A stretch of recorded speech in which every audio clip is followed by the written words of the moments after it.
আল্লাহকে ভয় করেন, আল্লাহকে যারা ভয় করবে তাদের সম্বন্ধে সূরা রহমানের মধ্যে আল্লাহ পাক জানিয়ে দিয়েছে, ওয়ালিমান খাফা মাকাম রাব্বিহি জান্নাতান। এ আমার বান্দা বান্দিরে, তোরা যারা আমাকে ভয় করবি, আমি আল্লাহ তোদের জন্য দুটো জান্নাত দান করে দেব। আল্লাহকে ভয় করুন, আল্লাহকে ডর করুন। যে কোনো কাজ করার আগে মনের মধ্যে রাখবেন, কেউ আপনাকে যদি দেখতে না পায়, কেউ আপনাকে যদি রুখতে নাও পারে, মনে রাখবেন আপনার আল্লাহ কিন্তু আপনাকে দেখতে পাচ্ছে। তিনি আপনাকে দুনিয়া জমিনে পাঠিয়েছে শুধুমাত্র একটা মিশনের জন্য, একটা কাজের জন্য, ইল্লা লিয়াবুদুন, আল্লাহ পাকের দাসত্ব করার জন্য। আল্লাহর দাসত্বটা কি? নবী আমার যা করতে বলেছে করা, নবী আমার যা নিষেধ করেছে ছেড়ে দেওয়া। আমার আব্বা জানেরা, আমার আম্মা জানেরা, আমার বোনেরা ভাইরা, এই সামান্য জিন্দেগির জন্য আখিরাতকে হারিয়ে ফেলবেন না, আখিরাতকে বরবাদ করে দেবেন না। নিজের দিকে তাকিয়ে দেখেন, কোথায় ছিলাম আমি তুমি? আমার তোমার অস্তিত্ব তো কিছুই ছিল না। এ নওজোয়ান তরুণেরা, আম্মা জানেরা, বাপেরা, বোনেরা, ভাইরা, এলাকাবাসীরা, মন দিয়ে শোনেন, এই জবানে কথা দিল কে? দুনিয়ায় যখন তুমি আমি এসেছিলাম, আসার পরও কিন্তু মুখ ছিল, ঠোঁট ছিল, জবানে কিন্তু কথা ছিল না। আস্তে আস্তে যাবার পরে কে তোমাকে আমাকে কথা বলার ক্ষমতা দিল? অন্য কেউ নয়, তিনি হলেন আল্লাহ। লিল্লাহি মা ফিস সামাওয়াতি ওয়া মা ফিল আরদ, জমিন আসমানের একমাত্র মালিক তিনি আল্লাহ। সেই আল্লাহ জবানে কথা দিয়েছে, সেই আল্লাহ দিয়া জবান নিয়ে আমরা দুনিয়ায় গান বলি, কিন্তু কোরআন পড়ি না। সেই আল্লাহর দিয়া জবান দিয়ে আমরা দুনিয়ায় শরিয়াতি কাজ করে কোরআন কিন্তু পড়ি না। আসুন আমার সাথে একটা ছোট্ট তিলাওয়াত করে নিই আমরা সবাই, সকলে আমার সাথে পড়তে থাকুন। বিসমিল্লাহির রহমানির রহিম। কুল হুয়াল্লাহু আহাদ। পড়েন সকলে। কুল হুয়াল্লাহু আহাদ, আল্লাহুস সামাদ, লাম ইয়ালিদ ওয়া লাম ইউলাদ ওয়া লাম ইয়াকুল লাহু কুফুয়ান আহাদ। প্রতিটা অক্ষরে 10টা করে নেকি আল্লাহ মিলালে।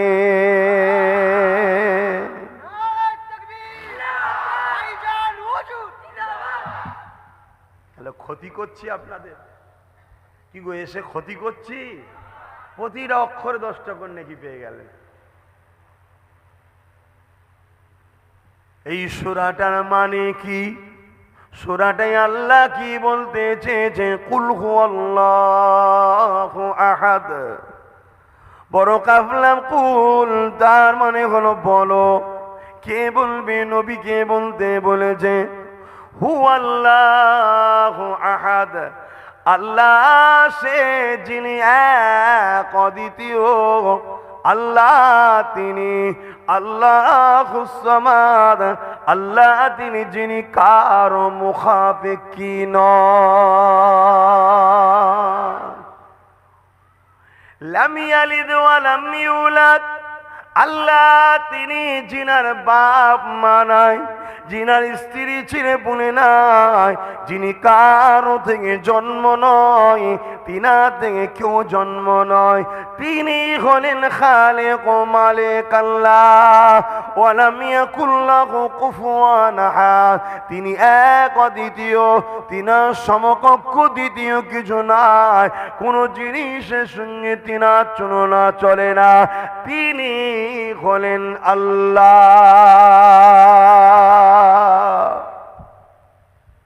রিসেন্ট একজন আসছে, খোদা দাবি করবে, নাম তার কানা দাজ্জাল। এই শয়তানের হজ করলে আবার আজকালকার লোকেরা আলেমদের ঘরে বন্দি করার প্ল্যান করে। কথা বুঝছেন না, বোঝেন না। তবে আমি মুজাদ্দেদের ঘরের ছেলে, এখানে একটু ঘা থাকা দরকার, বুঝতে পারছেন না পারেন? হ্যাঁ, মানুষের বাড়ি বাড়ি বাড়ি বাড়ি যাবে, 40 দিনে সারা পৃথিবী ঘোরার ক্ষমতা আল্লাহকে দেবে। কে ক্ষমতা দেবে? ওকে সৃষ্টি করেছে কে? আল্লাহ। ও এসে বলবে আমাকে খোদা বলো, আমি সোনা দেবো, হিরে দেবো, বাড়ি দেবো, সুন্দরী নারী দেবো, আরাম আয়েশের জায়গা দেবো। তার দু হাতে, এক হাতে থাকবে জাহান্নাম, এক হাতে থাকবে জান্নাত। তার ঘোষণায় মানুষের বাড়ি বাড়ি বাড়ি বাড়ি দৌড়ে দৌড়ে দৌড়ে দৌড়ে যাবে। আল্লাহ রসুল বলেছেন ওই সময়তে একটা যুবক থাকবে, যুবক। মন দিয়ে শুনছেন তো? ওই যুবকের কাছে যখন ওই দাজ্জাল যাবে, যে বলবে আমায় খোদা বল, তখন ওই যুবক বলবে যে রসুল আমার 1500 বছর আগে বলে গিয়েছিল তোর কথা, তুই হলি কাফের। তখন ও রেগে গিয়ে ওকে মাথা থেকে পা পর্যন্ত 2 টুকরো করে দেবে, দিয়ে টুকরো টুকরো টুকরো করে তাকে পুরো ছিন্ন বিচ্ছিন্ন করে দেবে। দিবার পরে আবার বলবে এই আবার জন্ম হ, আবার তৈরি হ। হাজার হাজার লোক দেখবে, আবার সে জিন্দা হবে। এই পাওয়ারটাও আল্লাহ তাকে দেবে। কেন? তোমার আমার ইমানের পরীক্ষা করার জন্য। কথা বুঝে আসছে? দাজ্জাল ওই ছেলেটাকে আবার বলবে জিন্দা হ, আল্লাহ পাক কিন্তু জিন্দা করে দেবে। দাজ্জালকে আল্লাহ এত পাওয়ার দেবে। এটা দেখে বহুত মানুষ দাজ্জালকে খোদা বলে মেনে নেবে। শুনছেন? এই কারিজমা দেখে, আরে মোরাকে জিন্দা করে দিয়েছে, কলেমা পড়ে কি বলে, দাজ্জালকে খোদা বলে মেনে নেবে।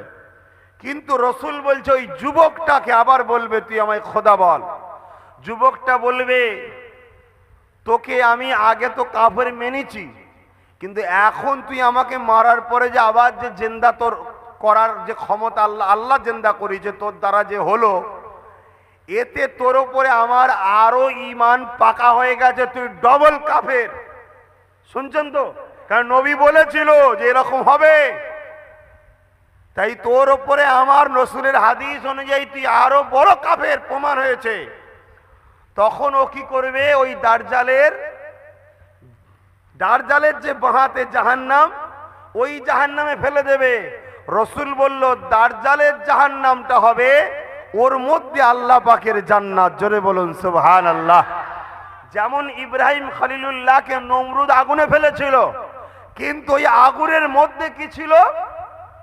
আল্লাহর জান্নাতের বাগান। জোরে বলুন সুবহানাল্লাহ। তা দাজ্জালের বাহাতে থাকবে জাহান্নাম, কিন্তু ওর মধ্যে থাকবে আল্লাহর জান্নাতের বাগান।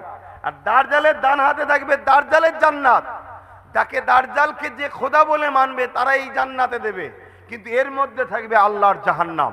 খুব ভালো করে যুবকরা শোনো, তোমাদেরও দেখা হতে পারে, তাই শিখে লাও। সে এক চোখ কানাওয়ালা হবে। আল্লাহ যার ইমান বাঁচাবে সেই বাঁচতে পারবে। কেন রসুল বলেছেন দাজ্জালের ফিতনা সব থেকে মারাত্মক ফিতনা। দাজ্জাল এত বড় ফিতনা, কবরের ধারে যাবে, কবরের ধারে একটা ছেলেকে বলবে তুই আমায় খোদা বলে মান, বা একটা মেয়েকে বলবে খোদা বলে মান। সে বলবে না, তোমায় কেন খোদা বলে মানবো? বলছে খোদার কাজ কি? সে তখন বলবে মরাকে জিন্দা করতে পারে। চল 500 বছর 600 বছর 1000 বছর আগেকারের কবরের ধারে চ, তোর দাদুকে তুলে দেখাবো চ, বা দাদুকে তুলে দেখাবো চ। যাওয়ার পরে ডাকবে অমুকের দাদু ওঠো কবর থেকে। একদম তোমার দাদু উঠে পড়বে, উঠে পড়ে বলবে এ হলো খোদা, মেনেলে। আল্লাহ রসুল বলছেন হাকিকাতে তোমার দাদু উঠবে না, তোমার দাদুর সুরাতে বদ শয়তান জিনগুলো উঠে দাঁড়াবে। শুনছেন?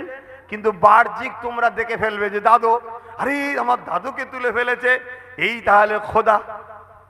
অতএব রসুল আমাদেরকে এই ভবিষ্যৎবাণী করে দিয়ে গেছে আখরি জবানে এসব ফিতনা আসবে। আল্লাহ আমাদেরকে হিফাজত করেন, বলুন আল্লাহুম্মা আমিন। বাপেরা তাই বলি আল্লাহকে ভয় করেন। আল্লাহকে যারা ভয় করবে তাদের সম্বন্ধে সূরা রহমানের মধ্যে আল্লাহ পাক জানিয়ে দিয়েছে ওয়ালিমান খাফা মাকাম রাব্বিহি জান্নাতান। এ আমার বান্দা বান্দিরে, তোরা যারা আমাকে ভয় করবি, আমি আল্লাহ তোদের জন্যে দুটো জান্নাত দান করে দেব। আল্লাহকে ভয় করুন, আল্লাহকে ডর করুন। যে কোনো কাজ করার আগে মনের মধ্যে রাখবেন, কেউ আপনাকে যদি দেখতে না পায়, কেউ আপনাকে যদি রুখতে নাও পারে, মনে রাখবেন আপনার আল্লাহ কিন্তু আপনাকে দেখতে পাচ্ছে। তিনি আপনাকে দুনিয়া জমিনে পাঠিয়েছে শুধুমাত্র একটা মিশনের জন্য, একটা কাজের জন্য।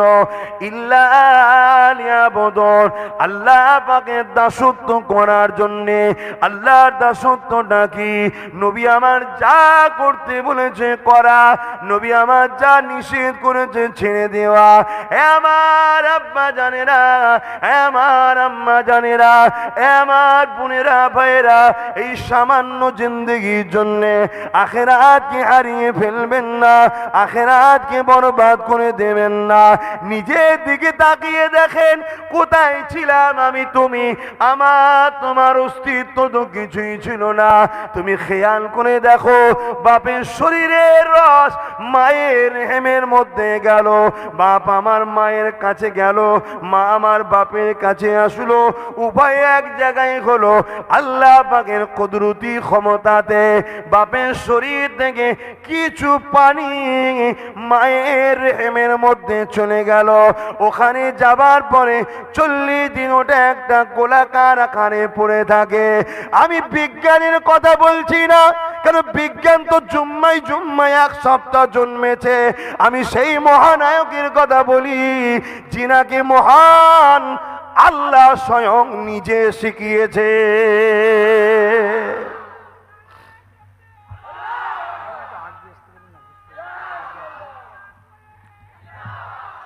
বাপ যদি পারেন একটু সরে সরে আসবেন, কেন সময় সঙ্গে 12টা পর্যন্ত। কথা বুঝছেন না? সরে সরে আসেন। রোজ সেই গত বছরে আশ্বিন মাস থেকে চলছে।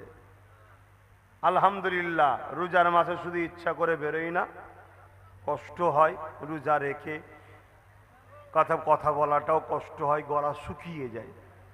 তারপরও কিছু কিছু জায়গার ছেলেরা এত ভালোবাসে, সংগঠন আছে, ছাড়ে না। আসতেই হবে। আমরা গরিব মানুষদেরকে ঈদ বস্ত্র বিতরণ করবো, একটু আসুন। আমরা একটু ইফতার মাহফিল করবো, একটু আসুন। আমরা ইফতার পার্টির লোক নয়, কিন্তু আমরা ইফতার মাহফিলের লোক। ইফতার পার্টিটা আলাদা, ইফতার মাহফিলটা আলাদা। ইফতার পার্টি যারা করে তারা হলো ইসলামের দুশ্মন। তারা কারা? ইসলামের দুশ্মন, আমার ধর্মকে আঘাত দেয়। আর ইফতার মাহফিল যারা করে তারা হলো রোজাদার আল্লাহ ওয়ালা। জোরে বলুন সুবহানাল্লাহ। কেন ইফতার মাহফিলের নেতৃত্ব দেয় আলেমরা। ইফতার মাহফিলে আলোচনা করে আলেম হাফেজ ইমাম সাহেবগণেরা। ইফতার মাহফিলে যারা এসে বসে রোজাদার ইমানদারেরা। তো বাপ ভাইয়েরা, আল্লাহ পাক আমাদের অস্তিত্ব ছিল কোথায়? মায়ের পেটে বাপের শরীরের রস গেল, 40 দিন পড়ে আছি। 1450-1500 বছর আগে নবী বলে গেছে। আজকের বিজ্ঞান মানতে বাধ্য হচ্ছে। জোরে বলুন সুবহানাল্লাহ। কুরবান যাক আব্বাস সিদ্দিকীর বাপ মার জান মোহাম্মদ রসুলের কদমে। আমার পরিবার, আমার সন্তান, আমার নসলে যারাই আসবে সবার জানমাল নবী মোহাম্মদ রসুলের কদমে কুরবান যাক। আহা, 1450-1500 বছর আগে না তখন উন্নত মানের মেশিন ছিল, না উন্নত মানের আল্ট্রাসোনোগ্রাফি করার কোনো তথ্য ছিল, না উন্নত মানের কোনো রিসার্চের ব্যাপার ছিল। মোহাম্মদ রসুল তাহলে বলল কি করে? আজকের বিজ্ঞান বলতে বাধ্য হচ্ছে মায়ের পেটে বাচ্চা যিনি দেন ওই স্রষ্টাই মোহাম্মদ রসুলকে শিখিয়েছে। জোরে বলুন সুবহানাল্লাহ। এ থেকে প্রমাণ হচ্ছে মোহাম্মদ রসুল হলো আখেরি মেসেঞ্জার, আখেরি রসুল, আখেরি अवतार, আখেরি পয়গম্বর, আখেরি মহান আল্লাহর পক্ষ থেকে দূত হিসাবে এসেছেন। জোরে বলুন সুবহানাল্লাহ। তাই পৃথিবীর সর্বধর্মের শিক্ষিত সমাজ মোহাম্মদ রসুলের প্রেমিক হচ্ছে। জোরে বলুন সুবহানাল্লাহ। যাক আসেন আমি আলোচনার দিকে ফিরে যাই। আল্লাহ নবী জানিয়ে দিলেন 40 দিন পরে আবার মায়ের পেটে ওটা আকার তৈরি শুরু হয়, ডিজাইন শুরু হয়, মানুষ তৈরি হচ্ছে। কোথায়? মায়ের পেটে। হাড় তৈরি হচ্ছে, রগ রিসার্চ সেটিং হচ্ছে, তৈরি হচ্ছে, গোস্ত লাগানো হচ্ছে, চামড়া দেওয়া হচ্ছে, এত কিছু হচ্ছে মায়ের পেটের মধ্যে। পৃথিবীর কোনো মা বলতে পারবে যে এইসব হয়, এই আওয়াজে আমার ঘুম হয়নি? এই বলতে পারবে? আচ্ছা, আপনি ছাদের তলায় শোনো, ওপরে যদি একটা ছোট্ট ঢিল কেউ ফেলে, এটা কেউ পেরেক পোতে, আপনার ঘুম হবে না আওয়াজে। কি গো, ভুল বলছি নাকি? তাহলে চিন্তা করুন মহান স্রষ্টার ক্ষমতা কতটা। এইগুলো ভাবুন, আল্লাহর দিওয়ানা হয়ে যাবেন। ভাবুন, আমি আপনাকে দেখছি, আপনি আমাকে দেখছেন, এই এক একটা চোখে 13,000 কোটি করে ক্যামেরা আছে, প্রত্যেক ক্যামেরার সাথে আলাদা করে একটা তার আছে। আল্লাহ বলেছে আমাকে নিয়ে বেশি ভাবিনি, পাগলা হয়ে যাবি, আমার হাবিবকে তোরা ফলো কর। জোরে বলুন সুবহানাল্লাহ। যেদিকে যেতে বলছে চলে যা, যেদিকে মানা করেছে রুকে যা। কথা বুঝে আসছে? তথাপি আপনাদেরকে একটু ভাবাচ্ছি যে মহান স্রষ্টা কত ক্ষমতাশালী। আহা, কত ক্ষমতাশালী। এই চোখ এক মুহূর্তে জমিনে, এক মুহূর্তে আসমান, কোটি কোটি মাইল দূরে আসমান এক মুহূর্তে চলে গেল। পৃথিবীর কোনো শক্তি পারবে না। তারপরে 140 দিন যখন হয়ে যায়, হঠাৎ করে মায়ের পেটে বাচ্চাটা লড়ে ওঠে। দুনিয়ার বিজ্ঞান বলে হঠাৎ করে লড়ে ওঠে। আমার আল্লাহ কোরআনে জানায়, না রে বান্দা, হঠাৎ করে নয়, আমি আল্লাহ তোর বাচ্চা শরীরের মধ্যে রূটাকে দিয়ে দিই।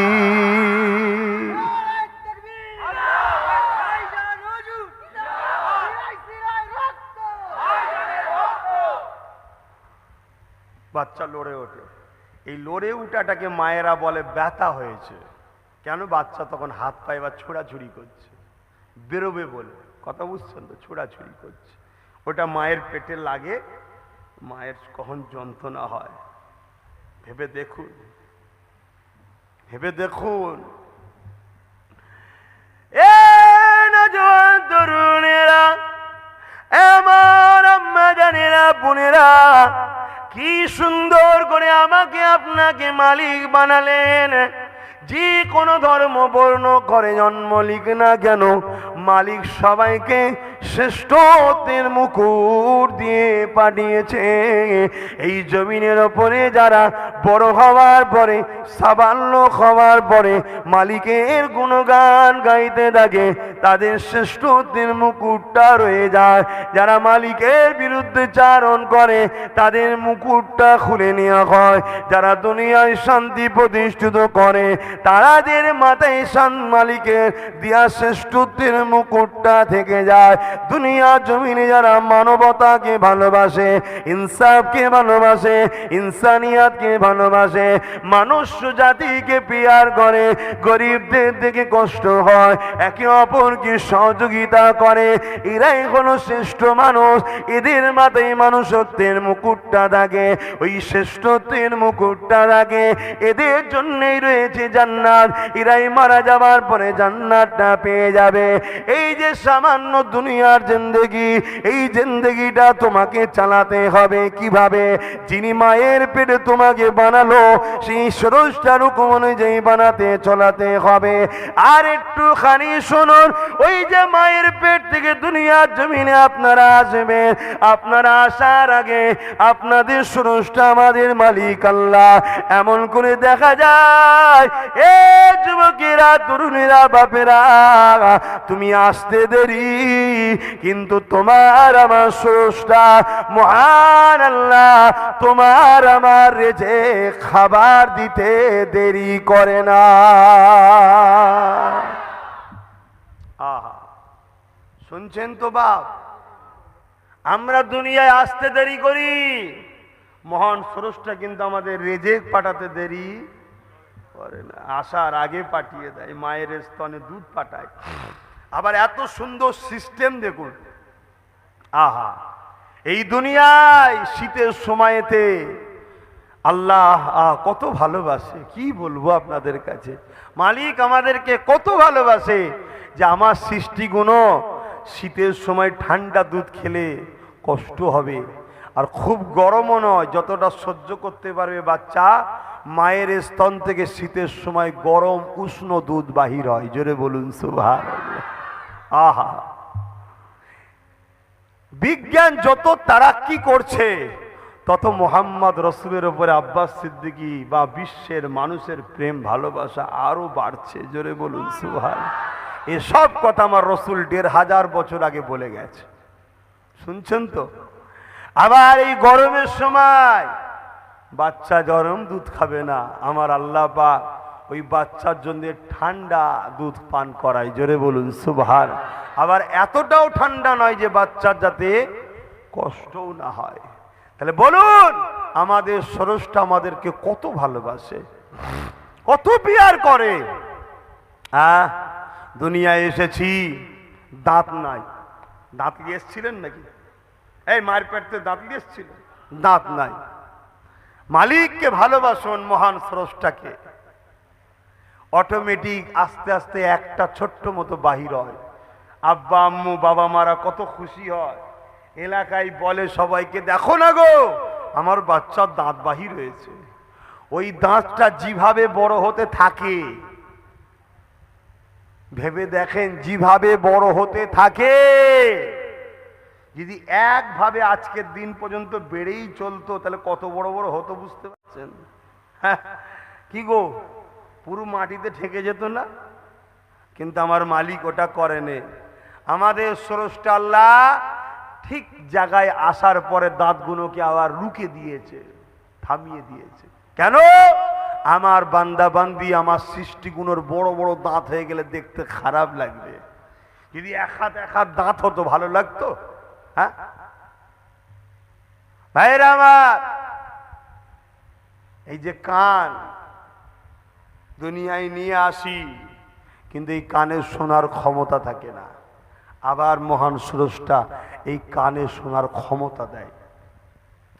এই পৃথিবীতেই অনেক লোক আছে যাদেরকে ও দাদা কি, ও ভাই কি সালাম দিলে নিজের স্টাইলে চলে যাচ্ছে। আপনি পরে যে বলবেন তোমার বিশাল মিজাজ হয়েছে না, ডাকছি কখন তো শুনতে পাওনি, এত অহংকার কিসের?